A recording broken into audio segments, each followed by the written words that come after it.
ಎಲ್ಲರಿಗೂ ನಮಸ್ಕಾರ. S L Bhyrappa ಅವರ ತಬ್ಬಲಿಯು ನೀನಾದೆ ಮಗನೇ ಕಾದಂಬರಿಯನ್ನು ಮುಂದುವರಿಸೋಣ.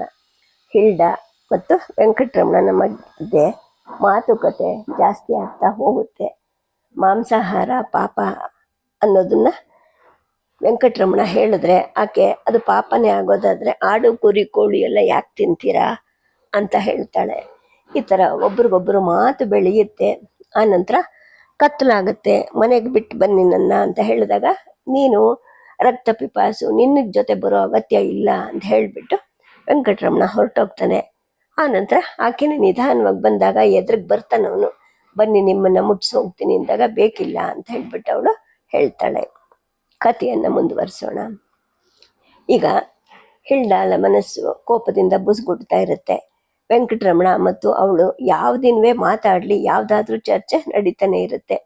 ಭಿನ್ನಾಭಿಪ್ರಾಯವನ್ನು ಪುನಃ ಗುರುತಿಸ್ಕೊಳ್ಳೋದೇನೆ ಚರ್ಚೆ ಕೊನೆ ಆಗುತ್ತೆ. ಅದೆಷ್ಟು ಭಿನ್ನಾಭಿಪ್ರಾಯ ಬಂದರೂ ಕೂಡ ಹಿಲ್ಡಾ ಇಷ್ಟು ದಿನ ತನಗೆ ತಿಳಿದ ಹಾಗೆ ಅವನ ಬಗ್ಗೆ ಸ್ನೇಹವನ್ನು ಬೆಳೆಸ್ಕೊಂಡಿರ್ತಾಳೆ. ಅವನ ವ್ಯಕ್ತಿತ್ವದಲ್ಲಿ ಅವಳಿಗೆ ಅರ್ಥವಾಗದಂತಹ ಒಂದು ರೀತಿ ಆಕರ್ಷಣೆ ಕಾಣಿಸ್ತಿರುತ್ತೆ. ಆದರೆ ಈ ದಿನ ಅದೆಲ್ಲವೂ ಬತ್ತು ಹೋಗುತ್ತೆ. ಅವನ ಬಗ್ಗೆ ತಿರಸ್ಕಾರ ಹುಟ್ಟುತ್ತೆ. ತಾಳ್ಮೆಯಿಂದ ಚರ್ಚೆ ಮಾಡಿ ಮನೆಗೆ ಹೋಗದೆ ಅವನು ಅವಳನ್ನು, ಅವಳ ಜನಾಂಗವನ್ನು ಅನಾಗರಿಕ ಅಂತ ಪದೇ ಪದೇ ಬೈದು ಹೋಗಿರ್ತಾನೆ. ಅವಳಿಗೆ ಆ ರಾತ್ರಿ ಎಲ್ಲ ನಿದ್ದೆ ಬರೋದಿಲ್ಲ. ಈ ದೇಶದ ಜನರ ನಂಬಿಕೆ, ಆಚಾರ, ವ್ಯವಹಾರಗಳು ಇದುವರೆಗೂ ಅವಳಿಗೆ ವಿಚಿತ್ರವಾಗಿ ಕಾಣಿಸ್ತಿರುತ್ತವೆ. ಈಗ ಅವೆಲ್ಲವೂ ಆಷಾಢಭೂತಿತನನ ಅನಿಸುತ್ತೆ. ಬೆಳಗ್ಗೆ 6 ಗಂಟೆಗೆ ಹೇಳ್ತಾಳಾಕೆ. ಜಮಾಲನ್ನು ಕೂಗ್ತಾಳೆ. ನೋಡು, ಇವತ್ತು ಒಳ್ಳೆ ಮಾಂಸ ಬೇಕು ನನಗೆ ಅಂತಾಳೆ. ಕರೀಮ ನನ್ನ ಸಂಜೆ ಕಳಿಸ್ಕೊಟ್ಟಿದ್ದ, ಕೆಟ್ಟಿದ್ಯಾ ಅಂತ ಜಮಾಲ್ ಕೇಳ್ತಾನೆ. ಅದಲ್ಲ ನಾನು ಹೇಳ್ತಾ ಇರೋದು, ಒಂದು ಪ್ರಾಯದ ಹಸುವಿನ ಮಾಂಸ ಬೇಕು ಅಂತಾಳೆ.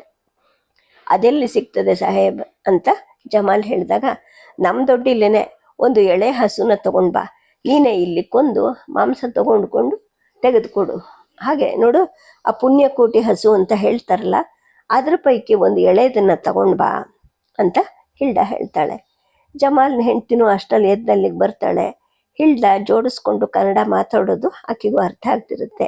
ಆಕೆ ಹೇಳ್ತಾಳೆ, ಅಮ್ಮಾಜಿ ಹಂಗೆ ಮಾಡಿಸ್ಬೇಡಿ, ಸುತ್ತಮುತ್ತ ಯಾರಿಗಾದ್ರೂ ತಿಳಿದ್ರೆ ನಮ್ಮನ್ನೆಲ್ಲ ಗುಂಡಿ ತೆಗೆದು ಹೂತು ಬಿಡ್ತಾರೆ ಅಂತ. ಜಮಾಲ್ ಕೂಡ ಹೇಳ್ತಾನೆ, ಹಿಂದೂ ಜನಗಳ ಸಹವಾಸ ನಿಮಗೆ ಗೊತ್ತಿಲ್ಲ ಸಾಹೇಬ್. ಅವ್ರ ಪೈಕಿ ಯಾವನನ್ನಾದರೂ ಕೊಂದ್ರೆ ಸುಮ್ಮನಿರ್ತಾರೆ, ಆದರೆ ಗೋ ಹಸುವನ್ನು ಕೊಂದ್ರೆ ಮ್ಯಾಲೆ ಬೀಳ್ತಾರೆ. ನಮಗೆ ಮಾಂಸ ಸಪ್ಲೈ ಮಾಡ್ತಾನಲ್ಲ ಆ ಕರೀಮ, ಅವನು ಒಂದ್ಸಲ ರಂಜಾನ್ ಹಬ್ಬದಾಗೆ ಒಂದು ಹಸುವನ್ನು ಕೊಂದಿದ್ದ. ಸಮಾಚಾರ 8 ದಿನದ ಮೇಲೆ ಊರಲ್ಲೆಲ್ಲ ಹರಡ್ತು. ಗಂಡಾಳುಗಳೆಲ್ಲ ನುಗ್ಗಿ ಬಂದರು. ಅವನ ಮನೇಲೆ ಸುಟ್ಟು ಹಾಕಿದ್ರು. ಅವನು ಕದ್ದು ಓಡಿ ಹೋಗದಿದ್ದರೆ ಅವನನ್ನು ಮುಗಿಸ್ಬಿಡ್ತಿದ್ರು ಅಂತಾನೆ.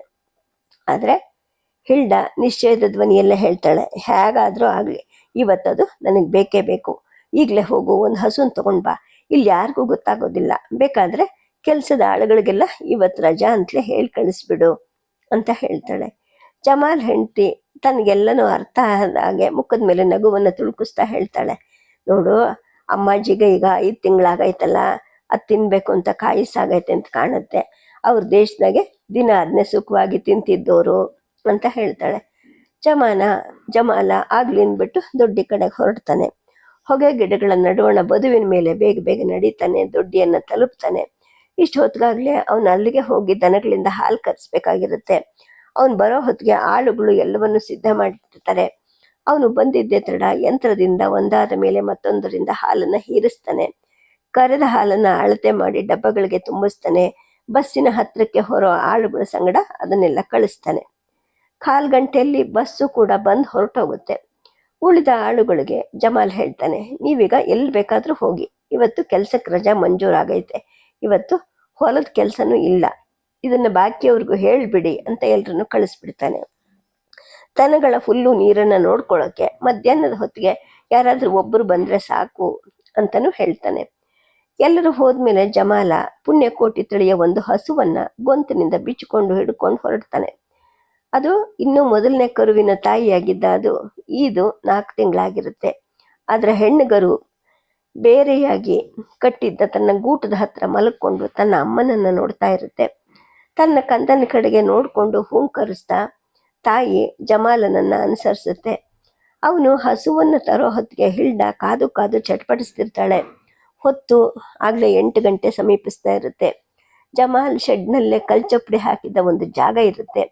ಅಲ್ಲೇ ಹಿಂದೆ ಎಷ್ಟೋ ಸಲ ಅವನು ಕಾಳಿಂಗ ಮತ್ತು ಹಿಲ್ಡರ ಅಡಿಗೆಗಾಗಿ ಸಣ್ಣ ಪುಟ್ಟ ಆಡು ಕುರಿ ಕೋಳಿಗಳನ್ನ ಕೊಂದು ಮಾಂಸವನ್ನು ಬಿಡಿಸಿ ತಟ್ಟೆಯಲ್ಲಿ ತಗೊಂಡು ಹೋಗಿ ಹಿಲ್ಡಾಳ ಅಡಿಗೆ ಮೇಜಿನ ಮೇಲೆ ಇಡ್ತಾ ಇದ್ದ. ಈಗಲೂ ಕೂಡ ಹಸುವನ್ನು ಅವನು ನೇರವಾಗಿ ತನ್ನ ಶೆಡ್ಡಿನ ಒಳಗೇನೆ ಎಳ್ಕೊಂಡು ಹೋಗ್ತಾನೆ. ಹಸುಗೆ ಅದು ಹೊಸ ಜಾಗ, ಜೊತೆಗೆ ಯಾರೂ ಇಲ್ಲದ ವಾತಾವರಣನೂ ಆಗಿರುತ್ತೆ. ಇದುವರೆಗೂ ಅದು ಒಂದು ದಿನವೂ ಒಂಟಿಯಾಗಿ ಇದ್ದದ್ದೇ ಇಲ್ಲ. ಆದ್ರೆ ಜಮಾಲ್ ಅದನ್ನ ಬಲವಾಗಿ ಒಳಕೆಳಿತಾನೆ. ಯಾವುದಕ್ಕೂ ವಿರೋಧವೇ ಮಾಡಿ ಕಾಣದ ಅದು ಸುಮ್ಮನೆ ಅವನ ಎಳೆತಕ್ಕೆ ತನ್ನನ್ನು ತಾನು ಒಪ್ಪಿಸ್ಕೊಳ್ಳುತ್ತೆ. ಹಿಲ್ಡಾ ಅಲ್ಲೇ ನಿಂತಿರ್ತಾಳೆ. ಅವಳ ಹಿಂದೆನೆ ಅವಳ 2.5 ವರ್ಷದ ಮಗ ಜಾಕ್ ಕೂಡ ನಿಂತಿರ್ತಾನೆ.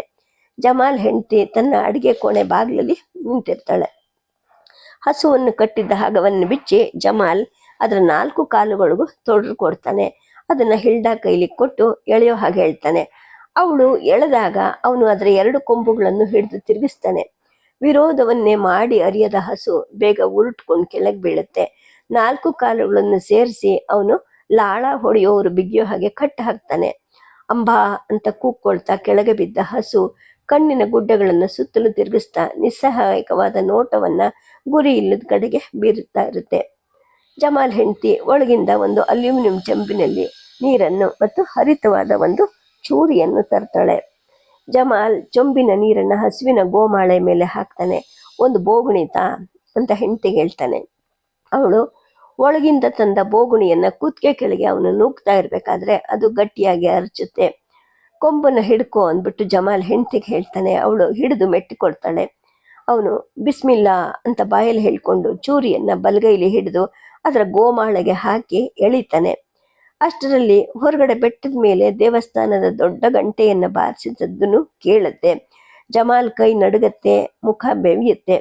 ಹಸುವಿನ ಗೋಮಾಳೆ ಕುಯ್ದು ಹೋಗಿ ರಕ್ತ ದಬದಬನೆ ಬೋಗುಣಿಯ ಒಳಗೆ ಸುರಿತಿರುತ್ತೆ. ಗಂಟೆ ಶಬ್ದ ಜೋರಾಗಿ ಕೇಳ್ತಾ ಇರೋಗೆ ಹಸು ಒಂದ್ಸಲ ತಾರಸ್ವರದಲ್ಲಿ ಅರಿಚಿಕೊಳ್ಳುತ್ತೆ. ಆದ್ರೆ ಹೊರಬಂದ ಅದರ ನಾಲಿಗೆ ಹೊರಗಡೆಗೆ ಜೋತ್ ಬಿದ್ದಿರುತ್ತೆ. ಕಟ್ಟಿದ್ದ ತನ್ನ ಕಾಲುಗಳನ್ನು ಆಡ್ಸಕ್ಕೂ 2 ಸಲ ನಿಷ್ಫಲವಾಗಿ ಪ್ರಯತ್ನಿಸುತ್ತೆ. ಆಮೇಲೆ ಸುಮ್ಮನೆ ಬಿದ್ಕೊಳ್ಳುತ್ತೆ. ಬೋಗುಣಿ ರಕ್ತದಿಂದ ತುಂಬಿ ಹರಿಯೋ ಹೊತ್ತಿಗೆ ಹಸುವಿನ ಕಣ್ಣುಗಳು ಸ್ಥಿರವಾಗುತ್ತೆ. ಜೋತು ಬಿದ್ದಿದ್ದ ನಾಲ್ಗೆನು ನಿಶ್ಚಲ ಆಗಿರುತ್ತೆ.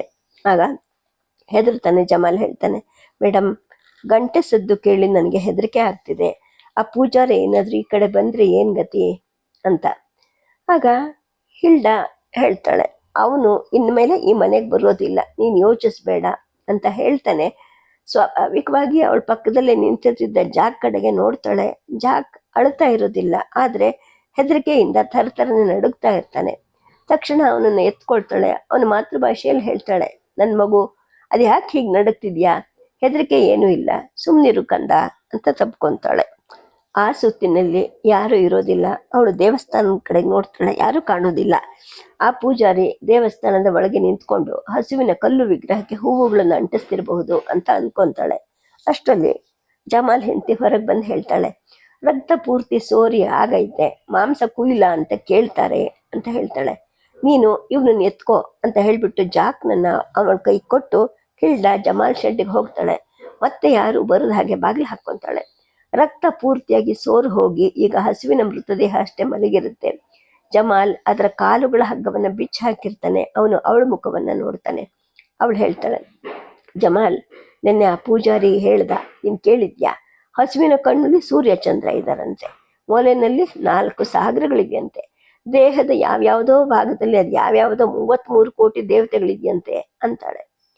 ಜಮಾಲ್ ಹೇಳ್ತಾನೆ, ಹೌದು ಮೇಡಮ್, ಹಿಂದೂಗಳು ಹಂಗೆ ಹೇಳ್ತಾರೆ ಅಂತ.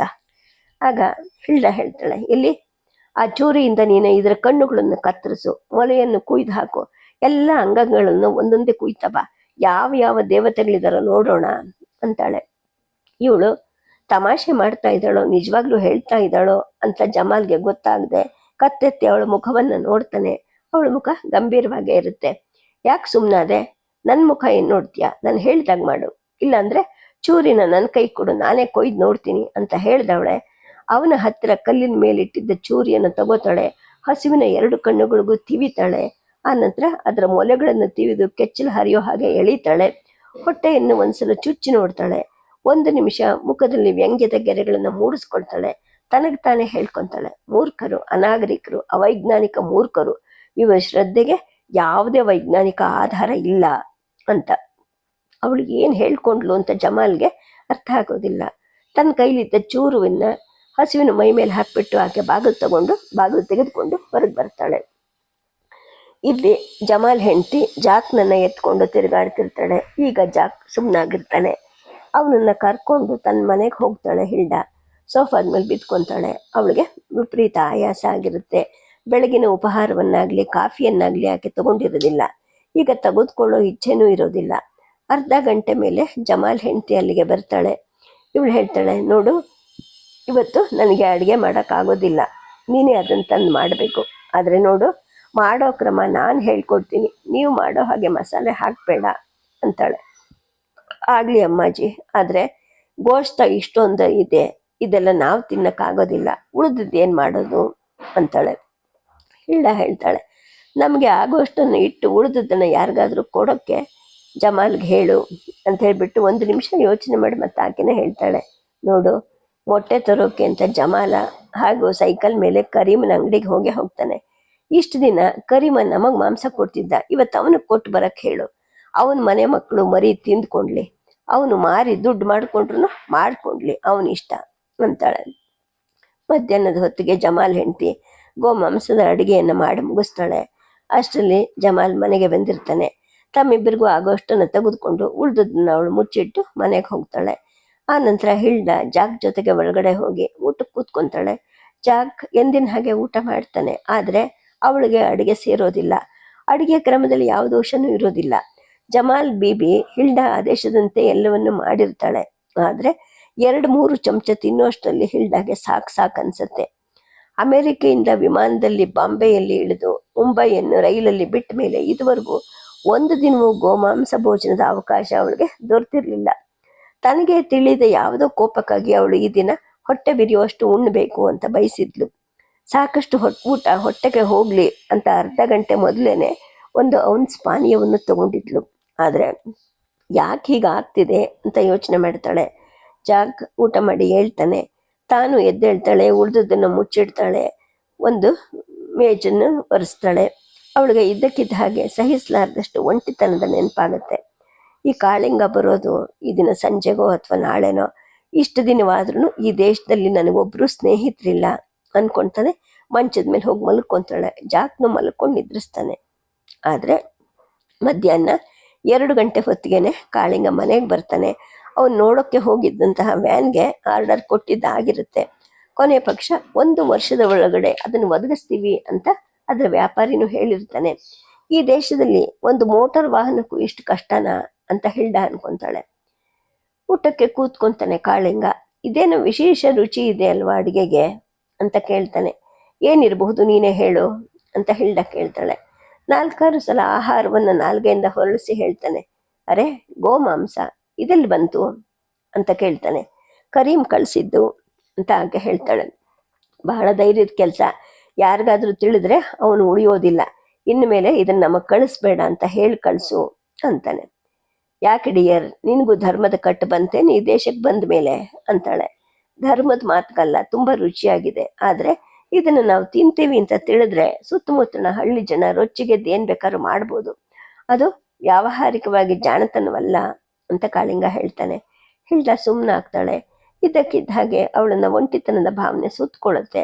ಗಂಭೀರವಾದ ಅವಳ ಮುಖವನ್ನು ನೋಡ್ತಾನೆ. ಕಾಳಿಂಗ ಕೇಳ್ತಾನೆ, ಡಾರ್ಲಿಂಗ್, ಯಾಕೆ ಮಂಕಾಗಿದೆಯಾ? ನೀನು ಊಟನೇ ಮಾಡಿಲ್ಲ ಅನ್ಸುತ್ತೆ, ಹೌದಾ ಅಂತ ಕೇಳಿದಾಗ, ಹ್ಞೂ, ಸೇರಲಿಲ್ಲ ಅಂತ ಆಕೆ ಹೇಳ್ತಾಳೆ. ಬಾ, ನನ್ನ ಜೊತೆ ಮಾಡು ಅಂತ ಅವಳು ತೋಳು ಹಿಡಿದು ತನ್ನ ಪಕ್ಕದ ಕುರ್ಚಿ ಮೇಲೆ ಕೂರಿಸ್ಕೊಳ್ತಾನೆ. ಅವನೇ ಅವಳಿಗೆ 2 ಚಮಚ ಫೋರ್ಕುಗಳನ್ನು ಕೊಟ್ಟು ತನ್ನ ತಟ್ಟೆಯನ್ನು ಮಧ್ಯಕ್ಕೆ ಸರಿಸ್ತಾನೆ.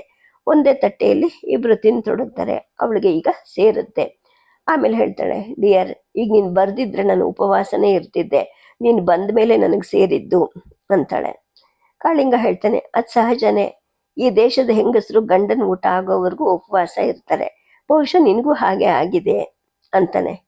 ನನ್ನನ್ನು ಈ ದೇಶದವಳು ಅಂತ ಯಾಕೆ ಭಾವಿಸ್ತಿದೀಯಾ ಅಂತ ಆಕೆ ಕೇಳ್ತಾಳೆ.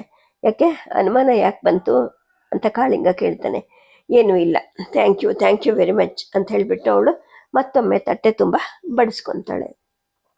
ಇನ್ನು ಜಮಾಲ್ ಎಷ್ಟೇ ಗುಟ್ಟಿನಿಂದ ಈ ಕೆಲಸ ಮಾಡಿದ್ರು ಕೂಡ ವಿಷಯ ಅದೇ ದಿನ ಸಂಜೆ ಒಳಗೆ ಇಡೀ ಕಾಳೇನಹಳ್ಳಿಗೆ ತಿಳಿದು ಹೋಗುತ್ತೆ. ಕಾಳಿಂಗ ಬೇರೆ ದುಡ್ಡಿಗೆ ಕಟ್ಟಿಸಿ ದನಗಳನ್ನು ಹೊಡ್ಕೊಂಡು ಹೋದಾಗ್ಲೇನೆ ಅವನು ಗೋವಧೆ ಮಾಡಿಸ್ತಾನೆ ಅಂತ ಊರಿನ ಹಲವರು ಭಾವಿಸಿರ್ತಾರೆ.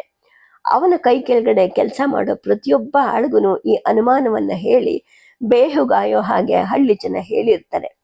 ಅದಕ್ಕೆ ಮುಖ್ಯ ಸೂಚನೆ ತಾಯವನಿಂದಲೇ ಬಂದಿರುತ್ತೆ. ದೊಡ್ಡಿಲಿರೋ ದನಗಳೆಷ್ಟು, ಅವು ಈದ ಕರುಗಳೆಷ್ಟು, ಒಟ್ಟು ಎಷ್ಟಿವೆ ಇತ್ಯಾದಿ ಲೆಕ್ಕವನ್ನ ಆಳುಗಳು ಕೂಡ ಮನಸ್ಸಲ್ಲೇ ಇಟ್ಕೊಂಡಿರ್ತಾರೆ. ಮಧ್ಯಾಹ್ನದ ಹೊತ್ತಿಗೆ ದನಗಳಿಗೆ ಹುಲ್ಲನ್ನ ಪೌಷ್ಟಿಕ ಆಹಾರವನ್ನ ಕೊಡೋಕೆ ಅಂತ ಒಬ್ಬ ಆಳು ಬರ್ತಾನೆ. ಒಂದು ಹಸು ಕಡಿಮೆಯಾಗಿದ್ದನ್ನು ಗಮನಿಸ್ತಾನೆ. ಅವನು ಮತ್ತೊಬ್ಬನಿಗೆ ಹೇಳ್ತಾನೆ. ಅವನು ಓಡಿ ಹೋಗಿ ವಿಷಯವನ್ನ ಯಜಮಾನತಿ ಹಿಲ್ಡಾಗೆ ಹೇಳಿದಾಗ ಅವಳು ತಪ್ಪಿಸ್ಕೊಂಡಿರ್ಬೇಕು ಅನ್ಸುತ್ತೆ, ಹುಡುಕ್ರಿ ಅಂತಾಳೆ.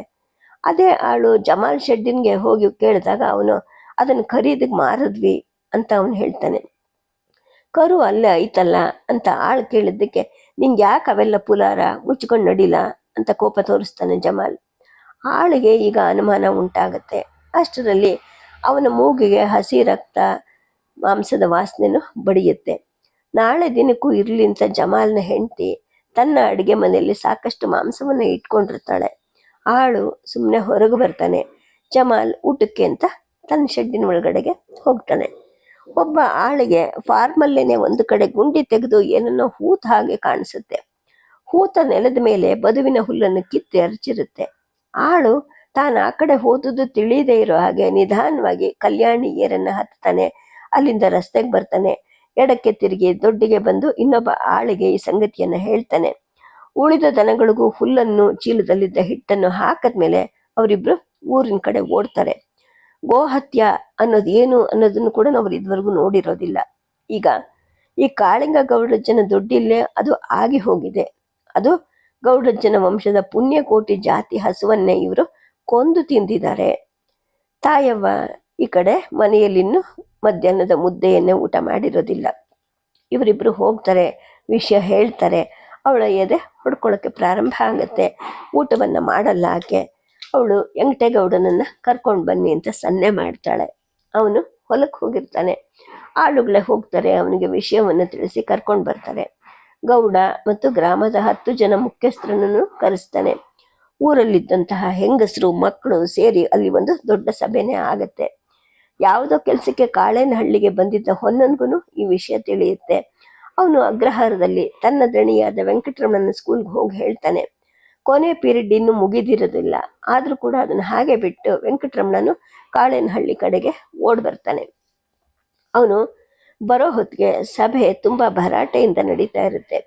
ಹೀಗೆ ಗೋಹತ್ಯೆ ಮಾಡಿದವ್ರಿಗೆ ಯಾವ ಶಿಕ್ಷೆ ಕೊಡಬೇಕು ಅನ್ನೋ ಮುಖ್ಯ ಪ್ರಶ್ನೆಯನ್ನ ಅನೇಕರು ಚರ್ಚೆ ಮಾಡ್ತಾ ಇರ್ತಾರೆ.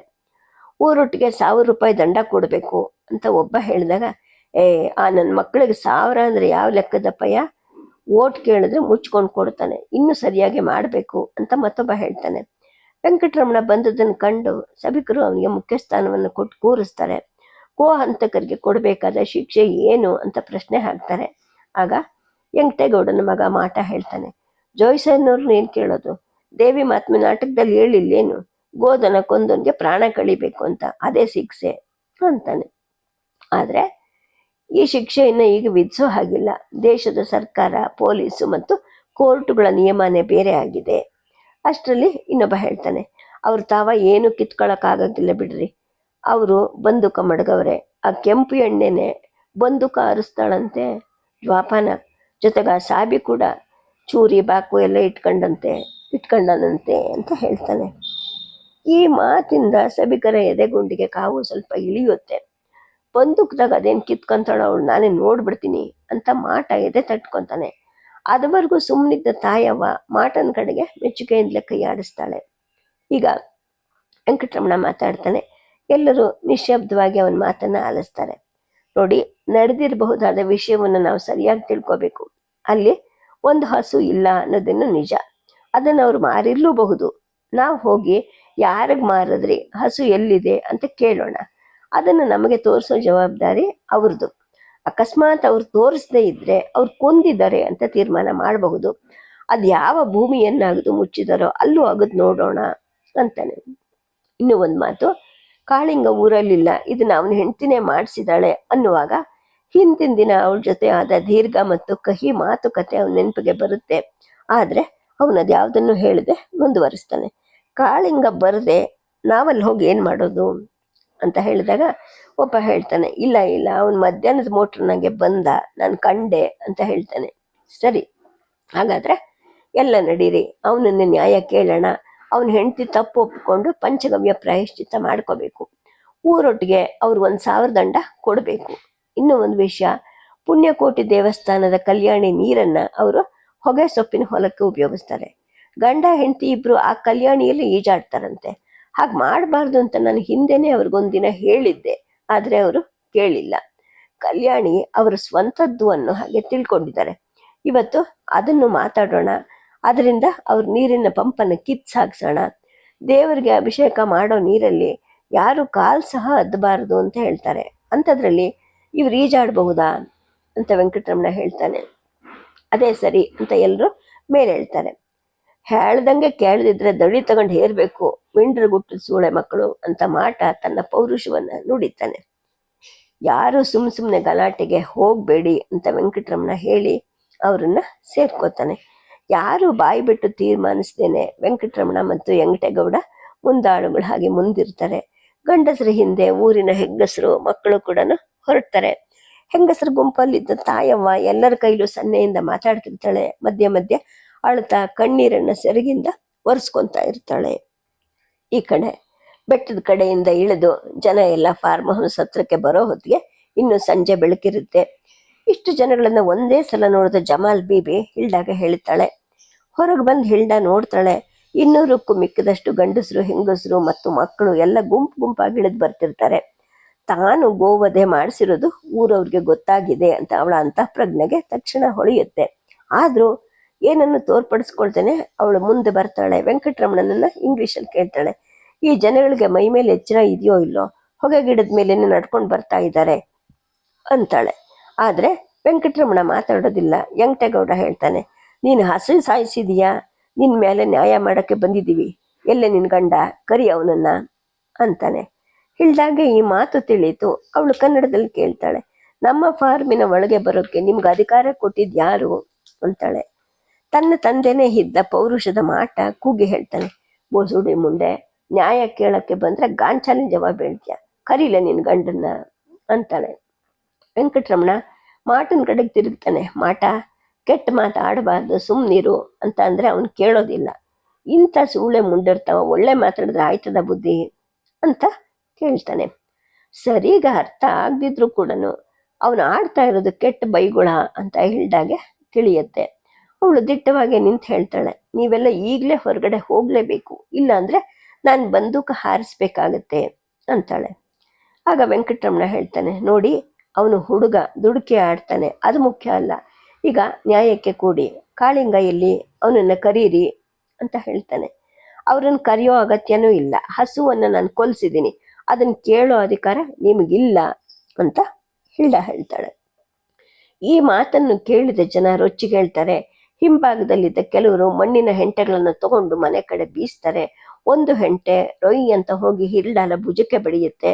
ವೆಂಕಟರಮಣ ಮತ್ತು ವೆಂಕಟೇಗೌಡರು ಜನಗಳನ್ನ ಸಮಾಧಾನ ಮಾಡಕ್ಕೆ ತಿರುಗ್ತಾರೆ. ಅಷ್ಟರಲ್ಲಿ ಹಿಲ್ಡಾ ಒಳಗೆ ಹೋಗ್ತಾಳೆ. ಕಾಳಿಂಗ ಮನೇಲಿ ಇರೋದಿಲ್ಲ. 1 ನಿಮಿಷ ಅವಳಿಗೆ ಅಳು ಬರುತ್ತೆ.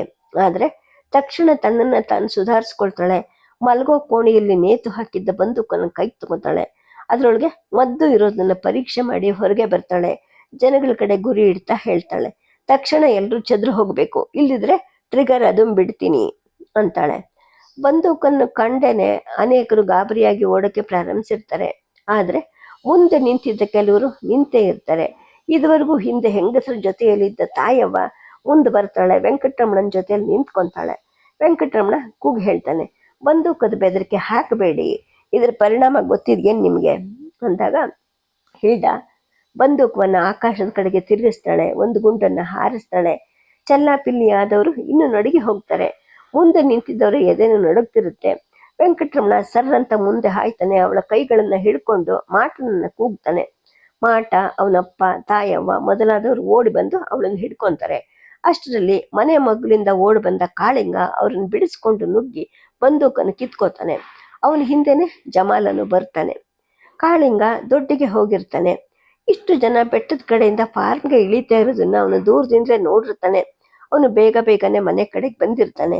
ಮೊದಲ ಗುಂಡು ಹಾರೋ ಹೊತ್ತಿಗೆನೆ ಅವನು ಮನೆ ಮಗ್ಗುಲಿಗೆ ಬಂದಿರ್ತಾನೆ. ಯಾವ ವಿಷಯವನ್ನು ತಿಳಿದೆ ಅವನು ಕೇಳ್ತಾನೆ, ಇದೇನ್ ವೆಂಕಟರಮಣ ಅಂದಾಗ ವೆಂಕಟೇಗೌಡ ಹೇಳ್ತಾನೆ, ಜಗ ಜಾರಸೋ ನನ್ನ ಹೆಂಡತಿ ಮಕ್ಕಳಿಗೆ ಮಗ ತೂಗಕ್ ಬರಾಕಲ್ವಾ, ಇದೇನು ಅಂತ ಕೇಳ್ತೀಯಲ್ಲ, ಏನ್ಲೇ ನಿನ್ ಮಿಂಡ್ರಿಗೆ ಹುಟ್ಟಿದ್ ನನ್ನ ಮಗನೇ ಅಂತ ಬೈತಾನೆ. ಹಳ್ಳಿ ಸಂಭಾಷಣೆಯಲ್ಲಿ ಇಂತಹ ಮಾತು ವಿಶೇಷದ ಅಲ್ಲ, ತನಗೆ ಅನ್ವಯಿಸಿ ಎದುರಿಗೆ ಯಾರು ಹೀಗೆ ಆಡಿರ್ಲಿಲ್ವಲ್ಲ ಅನ್ಸಿ ಅವನಿಗೆ ಅಪಮಾನ ಅನ್ಸುತ್ತೆ ಕಾಳಿಂಗನಿಗೆ. ಆದ್ರೂ ತಾಳ್ಮೆ ತಗೊಂಡು ಕೇಳ್ತಾನೆ, ಸತ್ಯವಾಗ್ಲೂ ನನಗೇನು ಗೊತ್ತಿಲ್ಲ, ಅದೇನು ಅಂತ ಮೊದಲು ಹೇಳಿ ಅಂತಾನೆ. ವೆಂಕಟರಮಣ ಹೇಳ್ತಾನೆ, ನಿಮ್ಮ ದೊಡ್ಡಿ ಒಂದು ಹಸುನ ಇವತ್ತು ಬೆಳಗ್ಗೆ ಕೊಂದು ನೀವು ತಿಂದಿದ್ದೀರಾ, ಅದಕ್ಕೆ ನ್ಯಾಯ ಮಾಡಕ್ಕೆ ಅಂತ ಊರರೆಲ್ಲ ಬಂದಿದ್ದಾರೆ ಅಂದಾಗ ಮಧ್ಯಾಹ್ನ ಗೋಮಾಂಸದ ಅಡುಗೆಯನ್ನು ತನಗೆ ಬಡಿಸಿದ್ದು ಕಾಳಿಂಗನಿಗೆ ತಕ್ಷಣ ನೆನಪಾಗತ್ತೆ. ಅದ್ರ ಜೊತೆಗೇನೆ ನಡೆದಿರಬಹುದಾದ ಎಲ್ಲ ಸಂಗತಿ ಹೊಳೆಯುತ್ತೆ. ಹೆಂಡತಿ ಕೈ ತೋಳನ್ನು ಹಿಡ್ಕೊಂಡು ಅವನು ಕೇಳ್ತಾನೆ, ಹಿಲ್ಡ, ನಡೆದದ್ದನ್ನು ನಿಜವಾಗ್ಲಿ ಹೇಳು, ಸುಳ್ಳು ಹೇಳ್ಬೇಡ ಅಂತಾನೆ. ಆಕೆ ಅಪಮಾನದಿಂದ ಕುದಿರ್ತಿರ್ತಾಳೆ. ಅವಳ ಕಣ್ಣಿಂದ ಬಳಬಳನ ನೀರು ಸುರಿಯುತ್ತೆ. ಆದರೆ ಕ್ಷಣದಲ್ಲೇ ಸೆಟದು ನಿಂತು ಹೇಳ್ತಾಳೆ, ಹೌದು, ನಾನೇ ಕೊಲ್ಲಿಸ್ದೆ. ನನ್ನ ದೊಡ್ಡ ದನಗಳನ್ನ ಕೊಲ್ಲಿಸಿ ತಿನ್ನೋದಕ್ಕೆ ಪ್ರಶ್ನಿಸೋಕ್ಕೆ ಇವ್ರ್ಯಾರಿಗೂ ಅಧಿಕಾರ ಇಲ್ಲ. ನಾನೇ ನನ್ನ ಅಪ್ಪಣೆಯಿಂದ ಜಮಾಲ್ಗೆ ಹೇಳಿ ಕೊಲ್ಲಿಸಿ ಅಡುಗೆ ಮಾಡಿಸ್ದೆ ಅಂತಾಳೆ. ಇಷ್ಟು ಹೇಳಿ ಆಕೆ ಮನೆ ಒಳಗೆ ಹೊರಟೋಗ್ತಾಳೆ. ಜನಗಳ ದೃಷ್ಟಿ ಈಗ ಜಮಾಲ್ ಮೇಲೆ ಬೀಳುತ್ತೆ. ಅಷ್ಟರಲ್ಲಿ ಅವನು ಹೊಲದ ಮೇಲಿಂದ ಓಡ್ತಾ ಇರ್ತಾನೆ. ಕಾಳಿಂಗ ಒಂದು ನಿಮಿಷ ತನ್ನಲ್ಲೇ ತಾನು ಯೋಚಿಸ್ತಾನೆ. ಮುಂದೆ ನಿಂತಿದ್ದ ಗ್ರಾಮ ಮುಖ್ಯಸ್ಥರಿಗೆ ಹೇಳ್ತಾನೆ, ನೋಡಿ, ನನಗೆ ವಿಷಯ ಗೊತ್ತಿರಲಿಲ್ಲ, ಈಗ ಆಗಿದ್ದ ಹೋಗಿದೆ, ಏನು ಮಾಡ್ಬೇಕು ನೀವೇ ಹೇಳಿ ಅಂತಾನೆ. ಅಷ್ಟರಲ್ಲಿ ಚದುರು ಹೋಗಿದ್ದ ಜನ ಎಲ್ಲ ಮತ್ತೆ ಗುಂಪು ಸೇರ್ತಾರೆ. ಮಾಟ ಮತ್ತು ಇನ್ನಿಬ್ಬರು ಗಂಡಾಳುಗಳು ಜಮಾಲನ್ನ ಓಡಿಸ್ಕೊಂಡು ಹೋಗ್ತಾರೆ. ನಿಂತಿದ್ದವರೆಲ್ಲ ಕೂತ್ಕೊಳ್ಳಿ ಅಂತ ಯಜಮಾನನಾದ ವೆಂಕಟೇಗೌಡ ಹೇಳ್ತಾನೆ. ಕಾಳಿಂಗನು ಅವರೆದುರಿಗೆ ಕೂತ್ಕೊಂಡ್ಮೇಲೆ ವೆಂಕಟೇಗೌಡ ಹೇಳ್ತಾನೆ, ನೋಡು, ನೀನು ನಿನ್ನ ಹೆಂಡತಿ ಇಬ್ರು ಪಂಚಗವ್ಯ ತಗೋಬೇಕು, ಊರೊಟ್ಟಿಗೆ 1000 ದಂಡ ಕೊಡಬೇಕು. ಹಾಗೇನೆ ಆ ದೇವ್ರ ಗುಡಿ ಕಲ್ಯಾಣಿಗೆ ನೀನು ಹಾಕೊಂಡಿರೋ ಪಂಪ್ ಮಿಷನನ್ನ ಕಿತ್ತಾಕ್ಬೇಕು ಅಂತಾನೆ. ಆಗ ಕಾಳಿಂಗ ಹೇಳ್ತಾನೆ, 1000 ಬೇಕಾದ್ರೆ ಕೊಡ್ತೀನಿ, ಪಂಚಗವ್ಯದ ವಿಷಯ ಅವರವ್ರ ನಂಬಿಕೆಗೆ ಸಂಬಂಧಿಸಿದ್ದು, ಬೇಕಾದ್ರೆ ನಾನು ತಗೋತೀನಿ, ಆದರೆ ಬೇರೆ ಜಾತಿಯವಳಾದ ಅವಳಿಗೆ ಅದನ್ನು ತಗೋ ಅಂತ ಹೇಗೆ ಬಲಾತ್ಕಾರ ಮಾಡೋದು ಅಂತ ಅಂತಾನೆ. ಸದ್ಯಕ್ಕೆ ಕಥೆಯನ್ನು ನಿಲ್ಲಿಸಿರ್ತೀನಿ. ನಮಸ್ಕಾರ.